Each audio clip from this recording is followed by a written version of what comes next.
सरस्वती व्यासं ततो जयमुदीरये। मूकं करोति वाचालं पंगुलं लङ्घयते यत्कृपातमहं वन्दे परमानन्दमाधवं।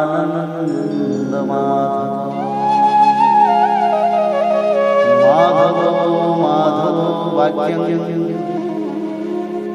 माधवो माधव हरि परन्ते साधवा नित्यं सकलकार्येषु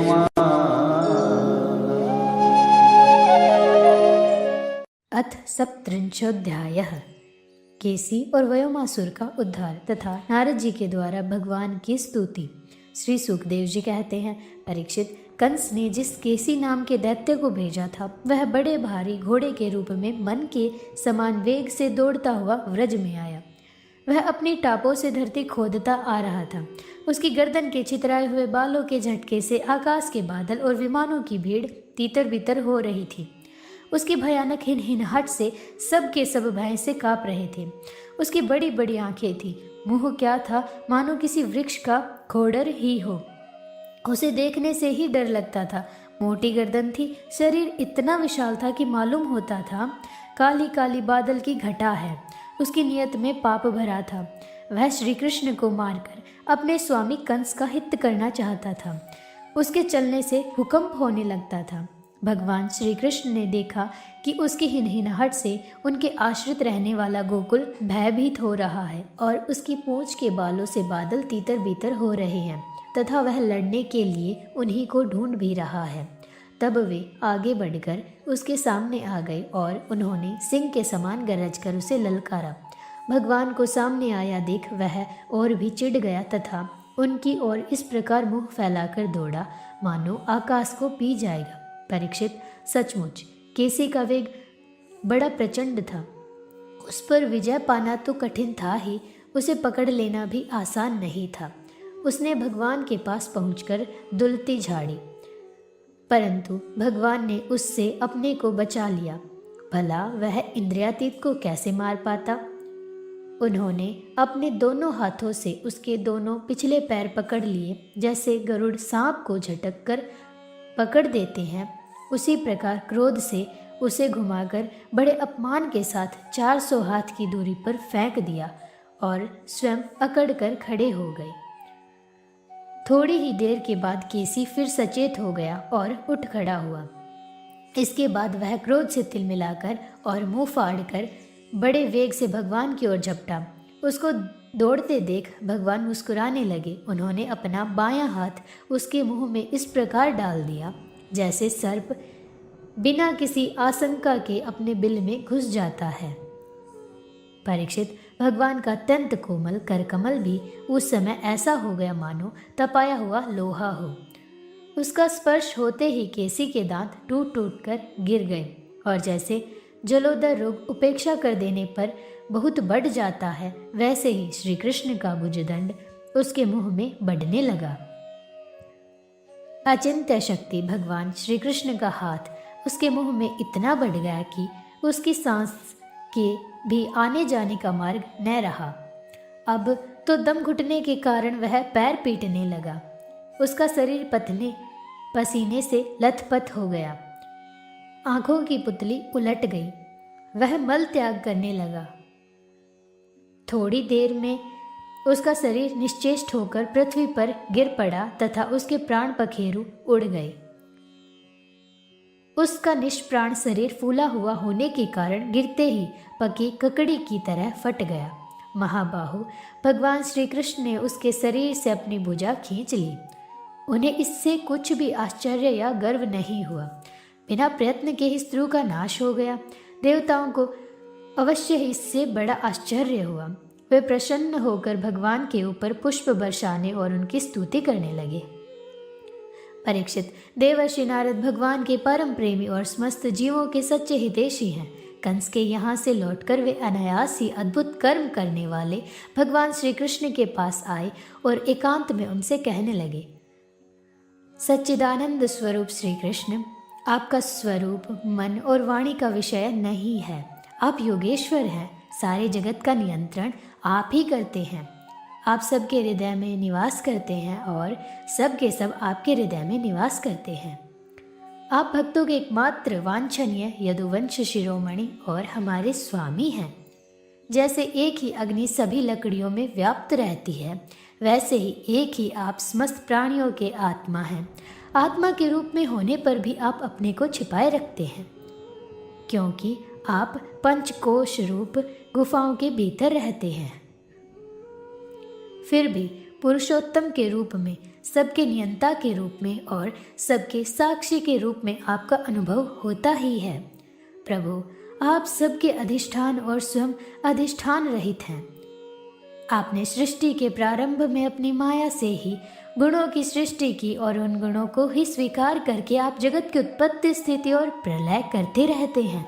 यह सब करने के लिए आपको अपने से अतिरिक्त और किसी भी वस्तु की आवश्यकता नहीं है, क्योंकि आप सर्वशक्तिमान और सत्य संकल्प हैं।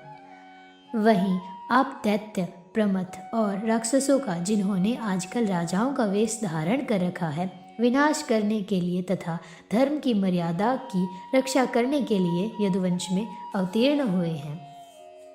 यह बड़े आनंद की बात है कि आपने खेल ही खेल में घोड़े के रूप में रहने वाले इस केसी दैत्य को मार डाला। इसकी हिनहिनाहट से डरकर देवता लोग अपना स्वर्ग छोड़कर भाग जाया करते थे। प्रभु, अब परसों मैं आपके हाथों चाणूर, मुष्टिक, दूसरे पहलवान, कुवलियापीड़, हाथी और स्वयं कंस को भी मरते देखूंगा। उसके बाद शंखासुर, काल्यवन, मूर और नरकासुर का वध देखूंगा। आप स्वर्ग से कल्प वृक्ष उखाड़ लाएंगे और इंद्र के चीं चपड़ करने पर भी उनको उसका मजा चखाएंगे। आप अपनी कृपा, वीरता, सौंदर्य आदि का शुल्क देकर वीर कन्याओं से विवाह करेंगे और जगदीश्वर, आप द्वारका में रहते हुए नृग को पाप से छुड़ाएंगे। आप जामवंती के साथ सैमंतक मणि को जामवान से ले आएंगे और अपने धाम से ब्राह्मण के मरे हुए पुत्र को ला देंगे। इसके पश्चात आप पौंड्रक, मिथ्या वासुदेव का वध करेंगे, काशीपुरी को जला देंगे, युधिष्ठिर के राजसूय यज्ञ में चेदीराज शिशुपाल को और वहां से लौटते समय उसके मौसेरे भाई दंतवक्त्र को नष्ट करेंगे। प्रभु, द्वारका में निवास करते समय आप और भी बहुत से पराक्रम प्रकट करेंगे, जिन्हें पृथ्वी के बड़े बड़े ज्ञानी और प्रतिभाशील पुरुष आगे चलकर गाएंगे। मैं वह सब देखूंगा। इसके बाद आप पृथ्वी का भार उतारने के लिए काल रूप से अर्जुन के सारथी बनेंगे और अनेक अक्षौहिणी सेना का संहार करेंगे। यह सब मैं अपनी आंखों से देखूंगा। प्रभु, आप विशुद्ध विज्ञान घन हैं। आपके रूप में और किसी का अस्तित्व है ही नहीं। आप नित्य निरंतर अपने परमानंद स्वरूप में स्थित रहते हैं, इसलिए सारे पदार्थ आपको नित्य प्राप्त ही हैं। आपका संकल्प अमोघ है। आपकी चिन्मय शक्ति के सामने माया और माया से होने वाला यह त्रिगुणमय संसार चक्र नित्य वृत्त है, कभी हुआ ही नहीं। ऐसे आप अखंड एक रस सच्चिदानंद स्वरूप निरतिशय ऐश्वर्य संपन्न भगवान की मैं शरण ग्रहण करता हूँ। आप सबके अंतर्यामी और नियंता हैं, अपने आप में स्थित परम स्वतंत्र हैं। जगत और उसके अशेष विशेषों, भाव अभाव रूप सारे भेद विभेदों की कल्पना केवल आपकी माया से ही हुई है। इस समय आपने अपनी लीला प्रकट करने के लिए मनुष्य का शास्त्रीय विग्रह प्रकट किया है और आप यदु, वृष्णि तथा सात्वत वंशियों के शिरोमणि बने हैं। प्रभु, मैं आपको नमस्कार करता हूँ। श्री सुखदेव जी कहते हैं, परीक्षित, भगवान के परम प्रेमी भक्त देवर्षि नारद ने इस प्रकार भगवान की स्तुति और प्रणाम किया। भगवान के दर्शनों के आह्लाद से नारद जी का रोम रोम खिल उठा। तदंतर उनकी आज्ञा प्राप्त करके वे चले गए। इधर भगवान श्री कृष्ण का केसी को लड़ाई में मारकर फिर अपने प्रेमी एवं प्रसन्नचित ग्वाल बालों के साथ पूर्ववत पशुपालन के काम में लग गए तथा व्रजवासियों को परमानंद वितरण करने लगे। एक समय वे सब ग्वाल बाल पहाड़ की चोटियों पर गाय आदि पशुओं को चरा रहे थे तथा कुछ चोर और कुछ रक्षक बनकर छिपने छिपाने का लुका लुकी का खेल खेल रहे थे। राजन, उन लोगों में कुछ तो चोर और कुछ रक्षक तथा कुछ भेड़ बन गए थे। इस प्रकार वे निर्भय होकर खेल में रम गए थे। उसी समय ग्वाल का वेश धारण करके व्योमासुर वहां आया। वह मायावियों के आचार्य मयासुर का पुत्र था और स्वयं भी बड़ा मायावी था। वह खेल में बहुधा चोर ही बनता और भेड़ बने हुए बहुत से बालकों को चुराकर छिपा आता। वह महान असुर बार बार उन्हें ले जाकर एक पहाड़ की गुफा में डाल देता और उसका दरवाजा एक बड़ी चट्टान से ढक देता। इस प्रकार ग्वाल बालों में केवल 4-5 बालक ही बच रहे। भक्तवत्सल भगवान उसकी यह करतूत जान गए।